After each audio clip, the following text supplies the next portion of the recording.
Hey. Hey, my name's Mo.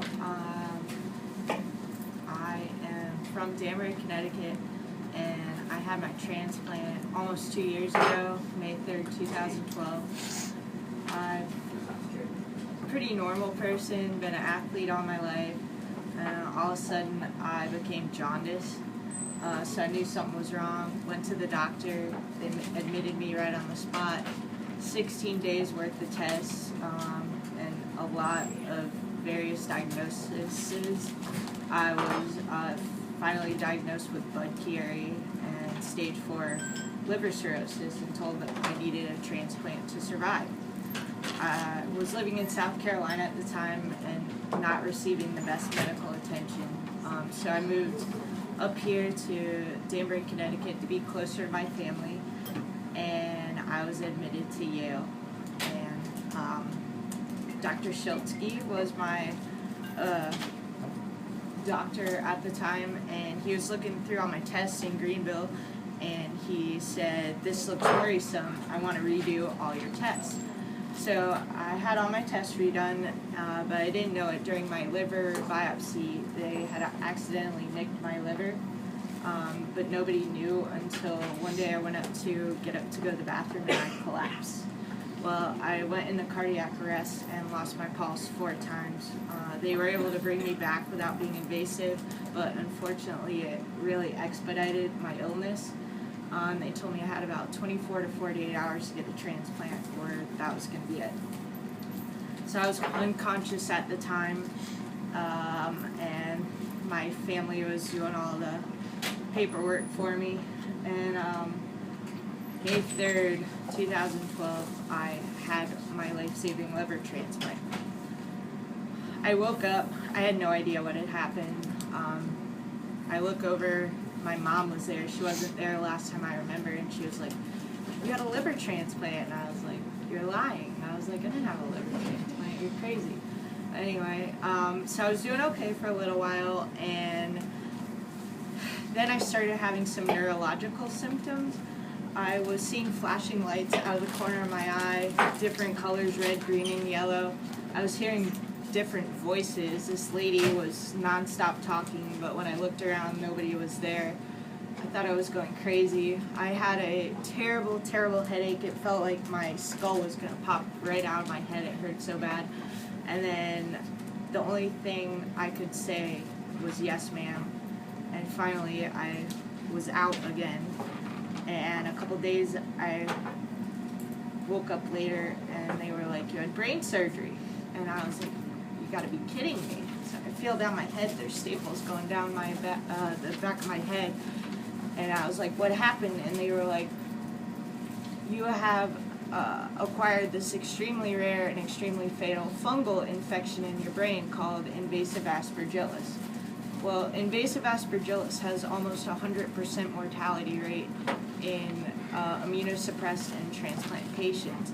And so my family and I were like, "Well, what do we do? Did you get it all out?" And they were like, "Well, we got part of it out, but we were scared you would be completely deaf, blind, paralyzed, unable to speak. So we're going to try to treat you with this antifungal treatment called amphotericin B." So I was on that for about a week, and unfortunately the next MRI showed that the infection was still there. So I was like, "What's next?" And they were like, "We have to do another brain surgery." And I was like, "Okay." So within 5 weeks, I had a liver transplant and 2 brain surgeries. And still a little bit of the infection remains. So they discharged me because, as you all know, there's plenty of germs in the hospital, and as sick and weak as I was, they just wanted to get me out.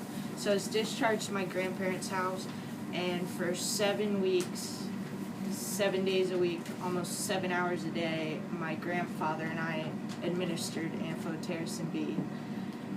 And finally, the infection, on top of that, I was taking 12 pills a day of voriconazole. Finally, my next MRI showed the infection was gone, and I basically defied all the odds. As you can see, I can talk fine. I did lose half my vision to the right in both my eyes.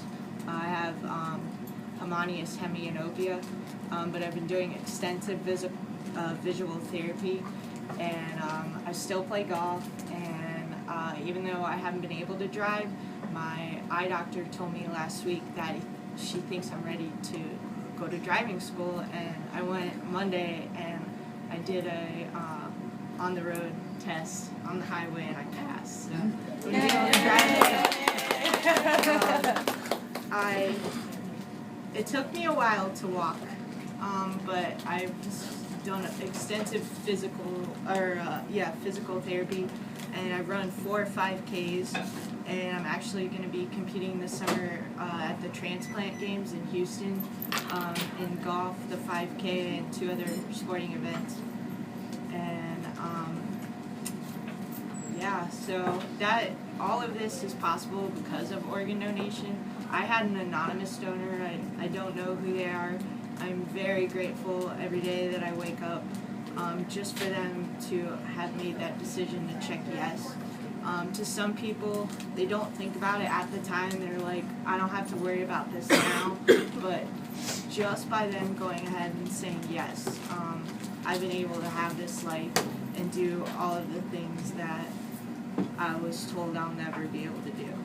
So thank you guys for everything you do, because my doctors, my nurses, my entire medical team, my family, they're the reason I'm here today, as well as my donors. So thank you all for everything you guys do. Currently, there's about 1,000 people on the waiting list here at Yale. Most of them are waiting for kidney transplants. There's about 164 that are waiting for liver transplants, another 14 or 15 for hearts, pancreas, etc. So every time there's a potential for an organ donor, it begins with one phone call, and that's the referral to New England Organ Bank. I left some of these here. These are the clinical triggers for referral with our phone number on them. Chris called in a referral last week, and that patient actually became an organ donor. You know that it commits no one to anything. You call us, we do assessments, screen, begin to make a plan with the staff, and that is exactly what happened with Chris, and that patient actually went on to become a heart, liver, kidney, and pancreas donor, so saving multiple lives. So thank you for all that you do. Allison is going to share her story as well. Me? Oh, yes, I've been here before. So familiar. I think you have a baby power. So I'm Allison. I'm 24. I actually work here.